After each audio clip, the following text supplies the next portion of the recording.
What's up, guys? How's everybody doing today? I'm back.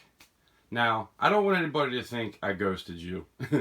As you could tell by the title, obviously, I was put down for a little while, and I want to explain my story to you guys because I think it's important to know the truth about what really happens.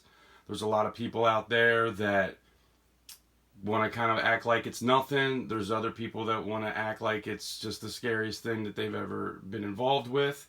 I've been kind of in the middle with it for the most part. I wear a mask everywhere I go. I, make sure that I don't come in contact with people. I wash my hands all the time. I've been one of those people that have been somewhat paranoid, to be honest. I was laid off a year ago, and I purposely not went to find work yet because I wanted to let this pass over if possible. I've been trying to go as long as I can. I had quite a bit of savings saved up.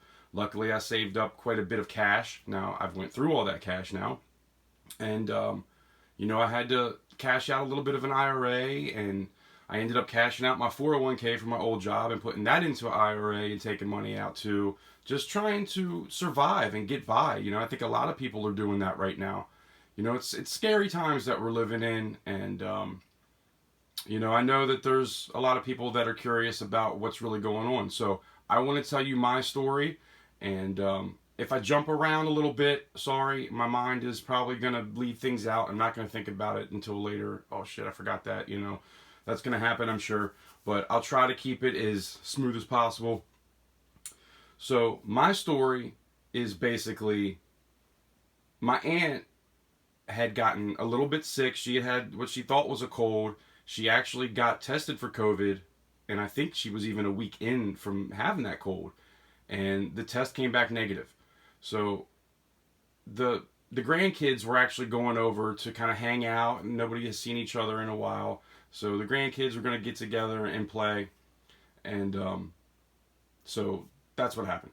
They go over there. My mom takes my daughter over there, and she ends up getting it from my aunt.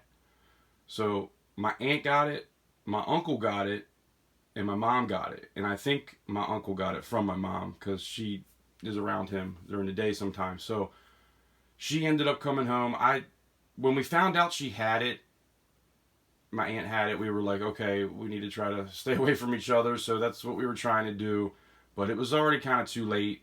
Like, she didn't know until a few days after the whole thing happened. So by the time we knew, really, it was just kind of too late. We had all gotten it. I got it. My daughter got it. And my fiance got it. So that's kind of where we were at. My mother lives with me. She has a room in the basement. So, she was down here, and I was trying to kind of stay in my room. And, my studio's downstairs. This room that we're in right now is downstairs. So, if I was in here, I was trying to stay in the room with the door shut, cleaning out all the handles, doing all you can do to stay safe. But, I guess it was just too late at that point. So, yeah, my aunt ended up testing positive on like the second, or even, it might have even been the third test. That's the thing with these tests, man. You don't really know. I think it takes about a week for it to set into the system. So basically what happened when they came home, that was a Saturday. When they came home, by the next Friday, that's when it started to hit me. So what happened with me is, actually before I talk about me, I'll talk about them. My mom, my aunt, and my uncle all ended up in the hospital within that first week. My mom was very dehydrated. She wasn't drinking enough. She had no energy, so it was just kind of one of those things where she was just dehydrated, and she has COPD, so I think it's COPD. The lung thing where, your lungs are never really 100% anyway. So she ended up going to the hospital, and she was there for about a week. Now, they give a medicine in the hospital, and they give oxygen in the hospital, and other than that, and a steroid. So that's what they're doing. Now, I live in Maryland. I don't know what they're doing in the rest of the country, but in Maryland, that's what they did. If you have any questions about what that medicine is, I will ask her, and I'll leave that in the comments down below, because I can't remember what it is right now. But for me, actually, before I get into me, my daughter really didn't have any kind of symptoms. She said that her nose hurt at one point. I guess maybe she had some hard boogers in there. I don't know. But that's really it. She never really felt sick. She never had any kind of symptoms or anything like that. She was on quarantine. Now, none of us left the house at all until we were clear. So I literally didn't leave my bedroom for 2 weeks just to kind of make sure they were safe. So my fiance, she felt like she had a cold. She said she felt like she kind of had like a cold and just had like no energy kind of thing. Like you would try to do something for a little while and then be kind of tired and sit down. Like you couldn't do but so much is how it hit her. For me, it was Saturday. So when they came home, it was Saturday. By that next Friday, so about a week later, that's when, see, and I was outside all day. I came inside and I started feeling really hot. And I was like, man, I'm going to go lay down because I'm just not feeling all that great. I ended up with a temperature of 101 that night. So what happened was I went through that. I took acetaminophen. Every time I got a fever, I would take acetaminophen, 2 acetaminophen. So within 12 hours, I was good. But in those 12 hours, I was sweating to death. I couldn't have any blankets on me. I mean, I was literally just sweating so bad. I think I lost about 12 pounds, maybe even 15 pounds within a 2-week span. But so that whole first week, it was 12 hours of a fever and 12 hours of freezing to death. I would have 4 or 5 blankets on me and I would still be freezing, shaking, literally shaking for like 12 hours. So that was the first week. After that, the fevers kind of went away a little bit. Oh, and I did have a headache the whole time. Not the whole time, but a mild headache the whole time, and then sometimes it would get worse, with the fever. So it went 24 hours when I first got it. That next 24 hours, I drank a whole thing of Pedialyte. And then after that, I would drink a Gatorade, probably 4 of those kind of smaller Gatorades a day. And that was about it. I couldn't really eat much. Like my appetite was just non-existent. I would try to eat. I ate about once a day, and I would try to eat some soup, and I could only get a quarter to half of it down. I would get a grilled cheese and maybe eat half to 1 grilled cheese if possible. And that was really about it. You have no taste at all. Well, I actually did have taste, but what happened was after that first week, I started getting like a copper taste in my mouth. It was like I had a roll of pennies in my mouth. And I could also smell it. That lasted about 3 or 4 days. And let me tell you, that makes you not want to eat right there. It's disgusting. It's really, I don't know. Like I honestly felt like I was turning into a bat. And apparently what that is the iron in my blood is just really high. Because what happens is, and this is what the hospital told my mom, is that when it hits you, your body has never dealt with this before, so it has no idea what to do, so it starts kind of going into overdrive of trying to fix it. And that's when people that have underlying issues get messed up because, the body is doing these things that it shouldn't even really be doing. And it just kind of messes people up, because they have other issues. So, yeah, that's definitely a thing. And obviously, that's what put my mom in the hospital. My uncle, I know he's had a heart issue before, I think he had a stent in his heart or something like that at one point. But other than that, I don't know much about his health. My aunt seems to be pretty healthy, so, I'm not sure about them. If you guys have any questions, ask me. I will ask them, and I will give you any kind of information. So anyway, my experience in the second week was I started to cough. And I wasn't coughing all day. I was only coughing enough to get whatever phlegm I had in my lungs out. At the same time, I felt like I had a 25-pound weight on my chest. I always felt really heavy and heavy in my chest, and it was kind of hard to breathe. Not where I needed to go to the hospital or anything, but I could tell I wasn't 100%. My mom actually her oxygen level was at 89%, and that was pretty bad. I think mine got down to about 93, and so it was bad, but not quite hospital bad, But apparently you start getting into the 80s, it's bad. You got to go to the hospital. So anyway, that's something I learned. I had the taste thing going on, and then when I would cough, I would just cough up enough to get whatever it was in my lungs out. Because I would start getting kind of my breathing was getting kind of raspy, and then I would start coughing. I would cough it up. Now, I was so dead tired, I didn't want to get out of bed. I didn't have anything to spit, so I actually swallowed them down for probably 2 or 3 days. And then I think it was like that third day when I actually got up and went to the bathroom and spit it out.